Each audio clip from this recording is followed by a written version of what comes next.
Y estamos de regreso en Hoy es Noticias junto a Alicia Contreras para analizar los temas internacionales, pero vamos a ver cómo nos vio el mundo, Alicia, el día de ayer, cómo fueron los titulares hoy. Bienvenida. Muchas gracias, Mati. Harto interés generaron las elecciones en nuestro país y tenemos algunas de las portadas entonces a nivel internacional de cómo se informaron los resultados de esta primera vuelta presidencial. Partimos en Argentina, donde el Clarín dice: en Chile la comunista Jara y el conservador Kast van al balotaje. Kast aseguró el apoyo crucial del resto de la derecha. Vamos ahora con La Nación, donde también nombran a José Antonio Kast como conservador. La Nación titula: ganó Jara en Chile, pero irá al balotaje con Kast, que se posiciona como favorito. El candidato conservador sumó el apoyo de toda la derecha. También tenemos las portadas de Perú, Brasil también y México. Ahí vemos entonces la portada de La Nación, que les venía diciendo: ganó Jara en Chile, pero irá al balotaje con Kast, que se posiciona como favorita. Ambas portadas entonces en Argentina también hacen entonces este hincapié en que Kast podría tener los apoyos importantes para la segunda vuelta. Ahí vemos el Comercio de Perú. Kast suma apoyos y parte con ventaja para el balotaje contra Jara. Los votos de la derecha y el centro, así dice el Comercio de Perú, que superan el 51%, se van a reagrupar a favor de Kast. También en Brasil informaron respecto de las elecciones en nuestro país. Ahí tenemos bola de Sao Paulo, ahí tenemos la imagen entonces de los dos candidatos y dice: los candidatos comunistas y de extrema derecha, ya Brasil entonces señala a Kast como de extrema derecha, se enfrentarán en la segunda vuelta en las elecciones presidenciales en Chile. Janet Jara del Partido Comunista y el ultraderechista José Antonio Kast competirán en la segunda vuelta. En México también El Universal habló de los resultados de las elecciones y dice: segunda vuelta en Chile entre polos opuestos, la comunista Janet Jara y el ultraderechista José Antonio Kast. También en Estados Unidos hablaron de este tema y tenemos la portada del Wall Street Journal, quien en su titular al centro dice: elecciones posicionan a Chile a un paso cerca de Trump. Esto entonces por el candidato José Antonio Kast, que ha mostrado su afinidad entonces con el mandatario republicano Donald Trump. Y por último tenemos a España con El Mundo en su portada. Chile elegirá a su presidente entre los extremos en segunda vuelta. La izquierdista dura, así dice El Mundo, Jara, se verá las caras con el líder de la derecha radical. Así se informó entonces la prensa mundial respecto de las elecciones en nuestro país. Vamos a cambiar de tema y nos vamos ahora a Estados Unidos y Venezuela, porque sigue la tensión, escala entonces este conflicto entre ambos países. Y hoy el presidente Donald Trump dijo que este lunes hablaría directamente con su par venezolano Nicolás Maduro, mientras, dicen los medios estadounidenses, todavía analiza una decisión sobre lanzar ataques a Venezuela. De hecho, ayer también Donald Trump había sugerido que se estaba abriendo una ventana diplomática entonces para hablar con Caracas después del enorme despliegue militar estadounidense en la región. Ya llegó el portaaviones Gerald Ford entonces al mar del Caribe. Y asimismo, este fin de semana, Marco Rubio, secretario de Estado de Estados Unidos, anunció que van a designar al Cartel de los Soles como una organización narcoterrorista y ellos aseguran que Nicolás Maduro es el líder entonces de este cartel, y eso abre una posibilidad entonces a que podrían atacar a Nicolás Maduro bajo entonces la condición de este narcoterrorismo, y esto podría no necesitar entonces una aprobación del Congreso. Hoy de nuevo se le pregunta a Donald Trump respecto entonces de Nicolás Maduro. No descarta la opción de enviar tropas a Estados Unidos y dice que no está enamorado de quienes gobiernan a ese país. Escuchemos lo que dijo hoy el presidente estadounidense. Is there anything you're ready to rule out at this point? Are you ruling out U.S. troops on the ground? No, I don't rule out that. I don't rule out anything. I'm not in love with the people running Venezuela. I love Venezuela. I love the people of Venezuela. I probably would talk to them. Yeah, I talk to everybody. Bueno, están todas las posibilidades sobre la mesa. Funcionarios estadounidenses dicen que Donald Trump está analizando las opciones de lanzar un ataque dentro del país, o también está la opción de no hacer nada.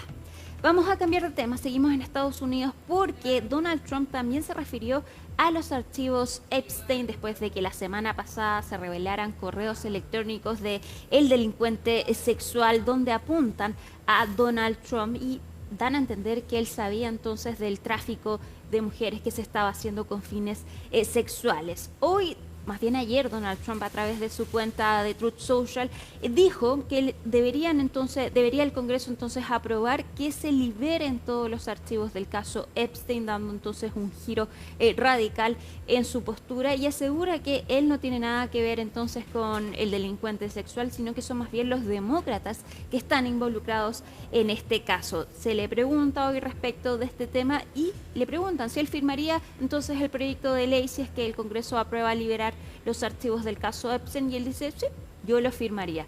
Escuchemos lo que dijo. They can do whatever they want. We'll give them everything. Sure I would. Let the Senate look at it. Let anybody look at it. But don't talk about it too much because honestly, I don't want to take it away from us. It's really a Democrat problem. The Democrats were Epstein's friends, all of them. And it's a hoax. The whole thing is a hoax. Cuando se habla de los archivos Epstein, se habla de documentos, correos electrónicos, registros bancarios. Entonces, ¿qué se podría liberar si es que el Congreso entonces lo aprueba? Mañana debería comenzar esta votación. Vamos a cambiar de tema y nos vamos a nuestra región porque ayer también se recibieron elecciones en Ecuador. Se realizó un referéndum entonces respecto de 4 propuestas del gobierno de Daniel Noboa. Todas se rechazaron. Se rechazó entonces una convocatoria a una asamblea constituyente para redactar una nueva constitución. También se rechazó instalar bases militares extranjeras en Ecuador. Se rechazó eliminar el financiamiento estatal a los partidos políticos y también se rechazó reducir el número de legisladores en la Asamblea Nacional. Esto es un revés para Daniel Noboa porque él apostaba entonces a que se iban a aprobar estas propuestas y también contaba con un importante apoyo, fue reelegido hace unos meses en Ecuador. ¿Qué pasó anoche? Lo vemos en el informe de Ana María Cañizares. El no se impuso en el proceso de referéndum y consulta popular de este domingo en Ecuador planteado por el presidente Daniel Noboa. Los ciudadanos negaron las 4 preguntas en juego en esta elección. La presidenta del Consejo Electoral, Diana Atamaint, señaló que hay una tendencia marcada en todas las preguntas y que el siguiente paso será la instalación de la Audiencia Nacional de Escrutinios para que en los próximos días se puedan proclamar los resultados finales. Noboa aceptó la derrota en el referéndum y se pronunció en su cuenta de X afirmando que los ciudadanos han hablado y que estos son los resultados. Agregó que respeta la voluntad popular y que su compromiso con el país se fortalece. En esta contienda electoral, la mayoría de los ciudadanos le ha dicho no al presidente a su intención de eliminar la prohibición de que bases militares extranjeras se establezcan en el país, la instalación de una asamblea constituyente que redacte una nueva constitución, la reducción de asambleístas y la eliminación del financiamiento estatal a los partidos y movimientos políticos. Por el momento, el presidente y sus ministros no han podido celebrar y habrá que ver en los próximos días si este resultado genera cambios en su gabinete o en las instituciones. También hay expectativa por saber cómo continuará su relación con Estados Unidos y el apoyo de la administración de Donald Trump en la lucha de Ecuador contra el crimen organizado y el narcotráfico. Por ahora, ni Estados Unidos ni ningún otro país podrán instalar constitucionalmente una base militar de forma permanente en territorio ecuatoriano. Para CNN, Ana María Cañizares, Quito. Desde Ecuador, la oposición celebró entonces los resultados de este referéndum y quizás lo más polémico fueron estas 2 propuestas que hablaba Ana María Cañizares. La instalación de bases militares extranjeras entonces en Ecuador, eso se rechazó y está prohibido desde 2008 en la Constitución. Desde la oposición señalan entonces que ahora Ecuador no va a ser y no quiere ser el patio trasero de Estados Unidos. También se rechazó realizar una nueva constitución, convocar a una asamblea constituyente, y esas dos propuestas fueron rechazadas con más del 60% entonces de los votos. Llamó la atención porque ya lo decíamos, Daniel Noboa tiene una aprobación importante en Ecuador y en abril pasado fue reelegido entonces en la presidencia de este país. Algunos analistas dicen que quizás los ecuatorianos no quisieron entregarle un cheque en blanco a Daniel Noboa y que también hay cierto cansancio en la población por la cantidad de elecciones que han debido pasar durante este último año. Escuchemos lo que dijo la líder de la oposición ecuatoriana. El Ecuador se unió y le dijo no. Tú aquí no eres el que manda. Aquí hay un pueblo soberano que se levanta con dignidad y que le dice hasta aquí. Y hoy se reescribe la historia de este país. Hoy se marca un punto de quiebre. Hoy se marca un punto de quiebre y empezamos a reescribir una nueva historia que tiene que ser de fe y de esperanza, no de odio ni de miedo, porque queremos un país donde podamos vivir con dignidad, con seguridad, con paz. Este es un resultado que de todas maneras complica a Daniel Noboa y a su agenda, porque con esto buscaba entonces reducir la violencia en este país, que es un problema importante en Ecuador, y también buscaba reordenar entonces el sistema político a través de estas propuestas que fueron preguntadas ayer a la población ecuatoriana.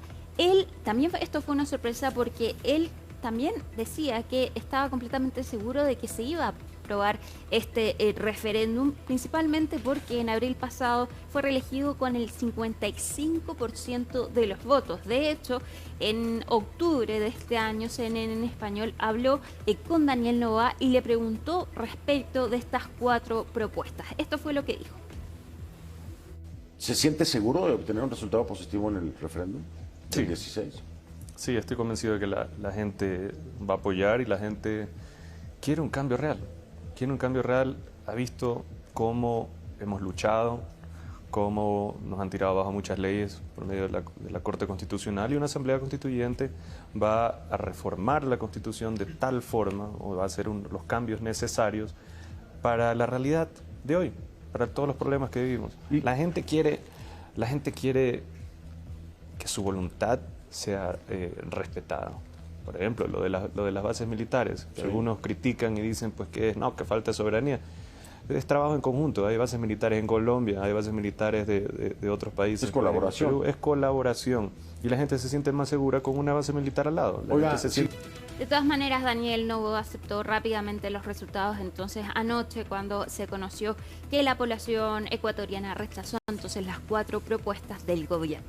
Vamos a cambiar de tema y nos vamos con una noticia que dio la vuelta al mundo. Ahí vemos las imágenes de Bangladesh, donde la ex primera ministra Sheikh Hasina fue condenada a muerte. Estas son imágenes de cuando se entrega el veredicto. Se condenó a muerte entonces a la ex primera ministra Sheikh Hasina y también al ex ministro del Interior de cuando ella entonces estaba gobernando. Ella fue declarada culpable de crímenes de lesa humanidad por la represión en las protestas estudiantiles que ocurrieron el año pasado. Ella es la ex primera ministra Sheikh Hasina, que dimitió y de hecho se escapó de Bangladesh el año pasado, después de que se reportara entonces la muerte de manifestantes y se intensificaran las protestas en contra de su gobierno. Ella se exilió en India actualmente y se estima que la represión a estas protestas causó la muerte de 1.400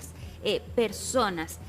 Fue el Tribunal Internacional de Crímenes de Bangladesh entonces que emitió este veredicto y dictaminó que Hasina fue responsable de incitar a cientos de ejecuciones extrajudiciales perpetradas por las fuerzas del orden. Tenemos las imágenes, de hecho, de las manifestaciones del año pasado. Ahí vemos entonces, fueron estas manifestaciones que se iniciaron entre julio y agosto del año pasado y partieron como protestas en contra de medidas del gobierno, pero finalmente se convirtieron en un movimiento estudiantil para exigir la caída de la ex primera ministra, y la salida de ella marcó el fin de su mandato de 15 años. Ella partió en 2009 y termina entonces en agosto de 2024. Sheikh Hasina, desde la India, emitió un comunicado y dijo que este proceso es una farsa judicial, que el veredicto estaba escrito de antemano y que está dispuesta a defenderse ante un tribunal verdaderamente imparcial. Escuchemos lo que dijo entonces el fiscal a cargo del Tribunal Internacional de Crímenes para dar a conocer entonces este veredicto de pena de muerte contra la ex primera ministra. Si las familias de los 1.400 mártires que derramaron su sangre y dieron su vida encuentran un mínimo de alivio, ese es el único beneficio de este proceso judicial. Hemos concluido con éxito un caso a favor del pueblo. Hemos liberado a esta nación de una cultura de impunidad. Este es nuestro éxito. Bueno, el fiscal habla de 1.400 muertes, pero también algunos estiman que serían 1.500 las personas que murieron en estas manifestaciones. Bien, Alicia, muchas gracias por esta información desde el exterior. Seguimos pendientes también de lo que está pasando en la región con lo de Venezuela y la decisión de Donald Trump. Así que gracias, hacemos un alto. Te invito a ver imágenes de La Serena, donde hay cielos bastante cubiertos, 17 grados en la temperatura a esta hora en la capital de la región de Coquimbo. Y ya estamos de regreso con otras noticias del día.